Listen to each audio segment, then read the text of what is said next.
The message came at 9:47 p.m. on a Tuesday in October. I was reviewing software deployment contracts when my phone buzzed. Dad had posted in the family group chat, the one I only got added to twice a year, Christmas planning and Thanksgiving logistics. Thanksgiving is only for family members who've actually made something of themselves. Mom followed right after. Sorry, everyone. We want to keep this year positive. Some people are going through things and might not feel comfortable around success. 3 minutes later, my brother Jason chimed in. She'll just sit there awkward while we talk about careers and houses. Better this way. I set my phone down and went back to work. Their silence afterward didn't sting anymore. It was routine. Around year 3 of building my software consulting firm, I stopped trying to prove anything to them. They locked in their version of me at 23, the impulsive daughter who quit her marketing job to play with computers. At 31, their narrative hadn't changed. Everything else had. I'd spent the last 4 Thanksgivings with friends, or alone. Last Christmas, Mom texted me on December 27th. Hope you had a nice holiday. We kept it small. Small apparently meant 23 relatives. I saw the photos online.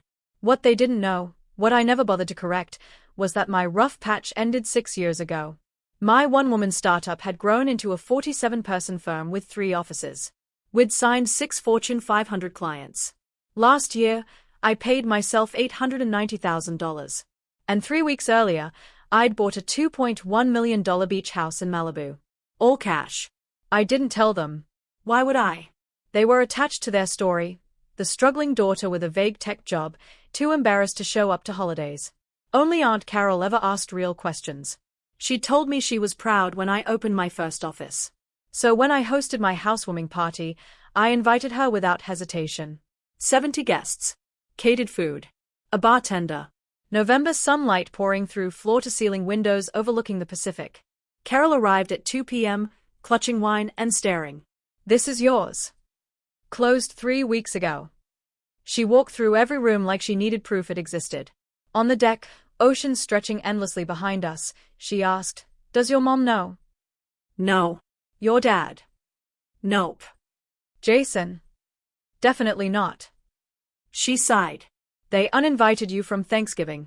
Your mom's telling people you're having some kind of breakdown. I gestured inside at the party. Do I look unstable? She smiled, but her eyes were sharp. Can I post pictures? This was it. Once they saw this house, their version of me would crumble. They'd scramble to rewrite history. Go ahead, I said. She posted 17 photos, marble kitchen counters, ocean view deck, custom art, my home office setup. A few shots of me laughing with guests in a silk dress worth more than my first car. At 4:37 p.m., my phone started vibrating non-stop. Calls. Texts. Notifications. 53 alerts. Carol had tagged me, and every member of my immediate family. Jason, is this real? Mom. Honey, where are you? Are you house-sitting? Dad, call me. Now. Uncle Mark, congratulations. Jason again. Whose house is this? The numbers climbed. 72, 98. I screenshot Dad's Tuesday message about family members who've made something of themselves. And Jason's comment about me being embarrassed. I dropped both into the group chat with one line. I think I'll skip Thanksgiving this year. Thanks for the invite. Then I silenced my phone and went back to my party. By Monday morning, 127 missed calls. I blocked my parents and brother. At the office, my assistant Jennifer said, Your mom's called 6 times. If she tries again, tell her I'm unavailable. She nodded. Also, insane view. Word spread fast. Extended family branches lit up. Apparently, my mother was saying the house must be rented. Or that I secretly married rich. Because obviously, I couldn't have done it myself. Uncle Mark called. Your dad asked if I knew about your situation. Like you're running a crime syndicate. I laughed. Did you? I told him anyone who bothered asking you would have known. Later, Grandma Jean called. 84 years old. Straight to the point. Your father told me you were unemployed. I have 47 employees. Your mother said you work retail. I haven't since I was 19. A pause. How long? 8 years building. 6 profitable. And they didn't know. They never asked. Silence again. Then, steady and clear. I'm coming to California. I want to see your house. And your office. For the first time in years, I smiled at my phone. Because sometimes, the best revenge isn't arguing. It's letting success speak for itself. Grandma arrived the next Tuesday with Aunt Carol. I picked them up at LAX in my Tesla Model S, another piece of my life my parents had never bothered to learn about. Grandma Jean ran her fingers across the leather interior but didn't comment. Back at the house, the tour lasted over an hour. She inspected everything, the finishes, the layout, the ocean view. She asked direct questions, purchase price, closing costs, annual taxes. I showed her the paperwork from my realtor. She stood on the deck for a long time, quietly watching the waves roll in. In my office, she lifted a framed photo from our last company retreat.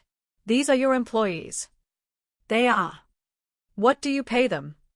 Junior developers start at $9,000 to $5,000. Seniors range from $140 to $180, depending on experience. She replaced the frame carefully. Your father told Uncle Bob you could barely afford rent. I haven't rented in 4 years. I owned a condo in Santa Monica before buying this place. Did they know? No. That evening, I took them to dinner at a Malibu restaurant where I knew the owner. Marcus came over himself, hugged me, and thanked me for helping overhaul his reservation system.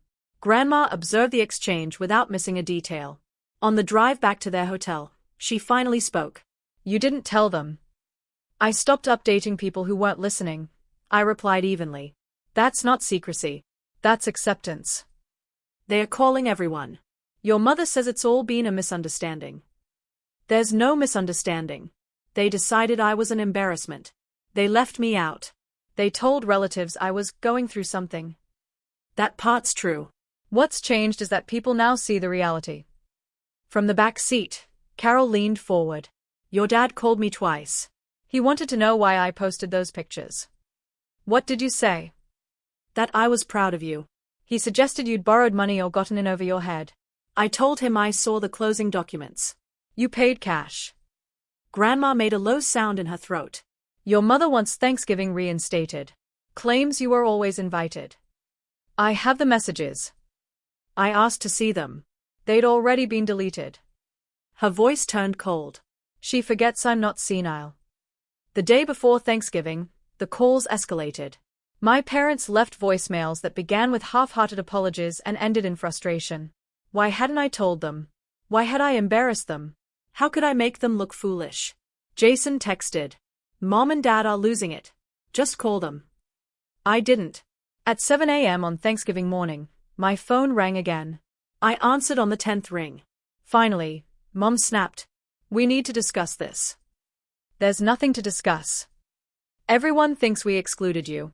It's humiliating. You did exclude me. And you didn't know about my life. Both statements are true.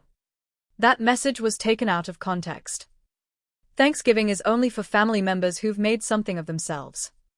What context fixes that? Silence. Your father didn't mean it. He's been not meaning it for 8 years. You never told us you were successful. You never asked. You removed me from group chats. You told people I was struggling. You made it clear I wasn't welcome. I kept my tone calm. You chose that. You just don't like that others now see it. So you're cutting off your own parents. You cut me off a long time ago.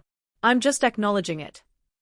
I ended the call, blocked the number, made coffee, and opened my laptop to finish preparing for a client presentation. At 11 a.m., Carol called. Your parents are here asking for your address. Please don't give it. I won't. But they are telling everyone you're being unreasonable. They're upset they look bad. Most of the family sees that. Your mom's trying to rewrite history, but people remember her saying you were depressed or unstable. Rachel reminded everyone about the Christmas she claimed you were too down to attend, while you were posting photos from Cabo. That was 3 years ago. People remember patterns, Carol said quietly. What are you doing today? Hosting dinner. 20 guests, friends, colleagues, a few college friends. Good. You deserve that. The evening was everything it should have been. Catering arrived early. By sunset, the house was full of people who actually knew me. My lead developer brought pie. My old roommate flew in from Seattle. We ate on the deck while the Pacific turned gold. No one brought up my parents.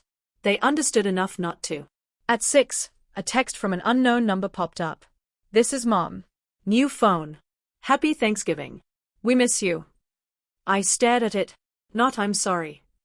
Not I was wrong. Just an expectation that I'd accept the illusion. I deleted it. Sarah, sitting beside me, noticed. You okay? I looked around the table, at people who'd supported me when success was uncertain, who'd celebrated every milestone, who never made me earn my place. I'm more than okay, I said. 6 months later, I hosted Thanksgiving again, 23 guests this time. Grandma flew in. Carol and her husband came. Uncle Mark joined from Chicago. My team brought their families. Another message from my parents. Happy Thanksgiving. Miss you. I deleted it and turned my phone off. Later, on the deck at sunset, Carol asked, "Do you think they'll ever get it?" They'd have to admit they were wrong. That they excluded me. That they minimized me while I was building something real. I shook my head. That kind of honesty isn't easy for them. Does it still hurt? Sometimes, I admitted. But not like before. I'd spent years trying to earn their approval. Eventually, I realized I already had respect, from clients trusting me with major contracts, from employees building careers with me, from friends who showed up. They didn't want me, I said softly. They wanted proximity to my success. I glanced back at the laughter spilling from inside. These people wanted me long before success was certain. That's what family is. Carol raised her glass. To chosen family. To chosen family. My phone stayed off. Inside, there was warmth, noise, belonging. Outside, the ocean stretched endlessly toward the horizon. My home. My work. My peace.